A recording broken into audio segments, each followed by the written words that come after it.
Now, Pittsburgh's best sports show is about to begin. Call us or tweet us.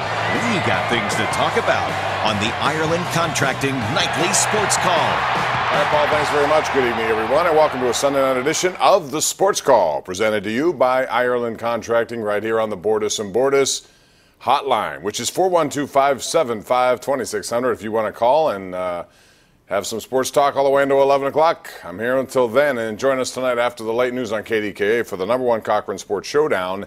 We'll be tackling a lot of topics, a lot of hockey topics as well, with my panel of Jeff Hathorn, Chris Mack, and Will Graves. That's tonight at 11:35 on KDKA. The Pirates, well, they made a pretty good start of beating bad teams, and they had another bad team in Pittsburgh all this weekend, and after winning Game 1, the San Diego Padres came back and won the last three, so the Pirates go 1-3, and boy, they've had a hard time in four-game series so far this season. They got swept by the Nationals, they got swept by the Phillies, and now 1-3 against San Diego, so that's 1-11 in these four-game series. As a result, they dropped technically to fourth place right now. Milwaukee has the division lead. It's tight. Chicago and St. Louis are both 25-19, Pittsburgh 26-20, so technically they're all a game and a half out of first. It's too early to put anything into that, other than the Pirates' schedule is going to get more difficult. They have another bottom feeder coming up, a trip to Cincinnati for 3 games starting Tuesday, and then they have St. Louis, Chicago, LA, Arizona, St. Louis, Chicago, Arizona again. So some really difficult games coming up for the Pirates, and we'll see how they do. Good news today was the Josh Harrison return, and he had 3 hits. He also had what looked like at the time maybe the game-winning sacrifice fly in the bottom of the 8th inning after Jordy Mercer was up and showed bunt first time. They had first and second, no outs, and then he doesn't bunt at all and swings away and strikes out. That to me was I know we get a lot of calls on this program about when to bunt and why don't they bunt. Well, that was a bunt situation, I thought.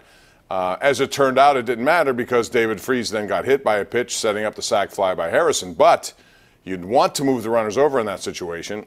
And ironically, San Diego had 2 squeeze bunts today. Both executed well, both resulted in runs, one by the pitcher, Lyles, and another by Freddie Galvis. So bunting, if you call here a lot asking about bunting, this would be your time to call tonight at 412-575-2600. But the Pirates just couldn't get big hits when they defense fell apart in the 9th inning as well. Jordy Mercer, pretty reliable normally, had what looked like at least one force out at second, trying to get a double play through wildly. That allowed the tying run to score. And then Felipe Vasquez, who came on and got nobody out, 24 pitches, and that was his worst outing of the year, gets the blown save. But a bunt by Galvis, which was the squeeze, he didn't handle properly, threw late the first, bounced it over. They gave him a single, could have been an error, and then a 2-run single by A.J. Ellis, pretty much signed, sealed, and delivered that one. Pirates lose 8-5. So call us with your take on the Pirates. Austin Meadows' first weekend was a very good one. And even though I think it's unlikely that he will stick around here all season long, because when Marte gets healthy, Marte's job is to be center field. He's hitting over 3. Except, what about Polanco? Struggling. His average is now down to 226. But let's say hypothetically that Austin Meadows continues to hit the ball. You know, he was 5 for 11 this series, including a home run, 2-run shot, his first of his career. Let's say he continues to hit really well. Do you send him down? I guess the answer would have to be yes, because you don't want him to be a platoon player or someone who doesn't play at all. He needs his at-bats. I'd like to hear what you have to say about that at 412-575-2600. Also, the big news of the day in hockey, the Vegas Golden Knights have done it. They eliminate Winnipeg in 5 games. I did not see that coming. Winnipeg, to me, is still a very good team, but boy, goes to show you what goaltending can do. Marc-Andre Fleury was outstanding. He is the leading candidate by far, I think, to win the Conn Smythe at this juncture of the playoffs. 31 more saves today, and every time Winnipeg had a good look, it was Fleury who shut him down. I think he decidedly outplayed Connor Hellebuck, Winnipeg goaltender, and that was the difference. And who else but Ryan Reeves gets the game-winning goal?